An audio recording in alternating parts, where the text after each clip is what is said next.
I swore that I would never keep secrets from you again. I need your help. It's my daughter. She's not right. The man that Lance is talking to is Damien Dark. For years, you've looked at me with such contempt. What the hell are you talking about? I'm talking about you and Damien Dark. You may look like your daughter, but she doesn't possess her soul. Sorry, baby, but you're not her. How's it going, everybody? Today I'm going to be reviewing Season 4, Episode 4 of Arrow, Beyond Redemption. And again, spoilers for the episode if you have not seen it. Go watch the episode and come back and watch this video. So actually, I love this episode. Right off the bat, I really did like it. There was a couple problems, and I will address those as they come up. So we start off with Oliver, and he's got this new office. He has a team meeting, and this is where he's going to run for mayor. This is going to be his mayor office, his former Mayor Blood's headquarters, which also has a hidden basement where it's very redesigned, much like the look of Star Labs in The Flash. It's very similar looking, and I really like it. I like the look of it. It's bright, it's way more open, it doesn't seem as confined. So I dig the new headquarters. And then also in this episode, we get kind of the side storyline of Laurel and Sarah. I thought it was going to be a Sarah-centric episode, this episode, but I think that's probably going to be the next episode where we get Constantine, which is super exciting. But yeah, it was a little. There's a couple moments where I just wasn't into that whole part of it, especially when Laurel's like showing Sarah the old picture. She's holding up like, look, this is your family. It's like it just seemed a little like she's sure she's crazy, but she's not like 2 years old. Seems like you're talking to a 2-year-old. I mean, it's a nitpicking thing, but I wasn't into that whole section of it. But what it did lead to was an emotional scene with Quentin trying to kill Sarah, and it is very emotional. One of two amazing scenes with Quentin Lance. I'll get to that other one in just a bit, but that scene was a really nice one. Again, Paul Blackthorne is a terrific actor, and he showed it right there. I'll get to the other negative, I guess, right now, is the flashbacks. It feels like they're really slow, like last season, and I was excited to get back to the island. I'm like, this is where Oliver shines, is when he's on the island, and it didn't work at all.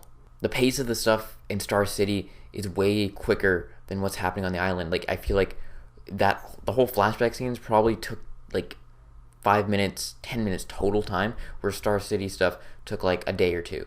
And the pacing just seemed way off with the flashback scenes, and I'm not really into them.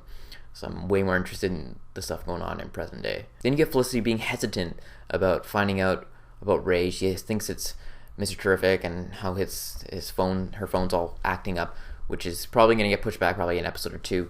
Probably because I think Constantine's going to take up a majority of the episode and the whole Sarah stuff next episode, so we'll get that probably in 2 episodes time, that resolved. But Ray I think he's the one screwing with the lights down in the new Arrow Cave as well. I think he's the one trying to signal like, hey, I'm alive somewhere. Then as for the main storyline, you kind of get the corrupt cops and Oliver trying to get on good terms with Quentin, and which led to an amazing scene where Oliver finally finds out that Quentin is working with Damien Dark, and they have that. He shows up at his house, and Stephen Amell, fantastic job. Paul Blackthorne, fantastic job. They both were amazing in that scene, and it was probably my favorite scene of the episode. And Lance was even willing to step down at the end of the episode, but Oliver tells him, no, you got to stick around. We need the man on the inside to get all the inside scoop on Dark. So we're going to see Quentin kind of going undercover, if you will, and double-crossing Damien Dark, so that'll be fun to see. I guess another negative would be the whole villain this week, the group of cops. At first I was into it. I'm like, oh, this is going to be these badass group of people, like, doing a lot of good shit, but again, it's another one-off villain, and it was fine. It wasn't anything great.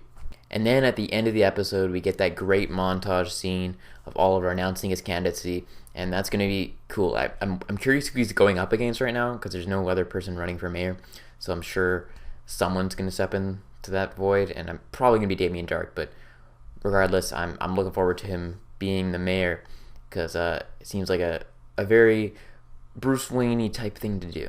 So that's it. I really enjoyed this episode. Not so much about the action, but about the specific acting scenes, especially, like I said, the Oliver Quentin scene was fantastic. So who's looking forward to Constantine next episode? I know I am. I did watch that series before, and then it got canceled, but hopefully we'll see Constantine around a lot more if the reception goes well for the character. And yeah, let me know what you guys thought of the episode. Be sure to like this video, subscribe to my channel for more videos, and I will talk to you all later.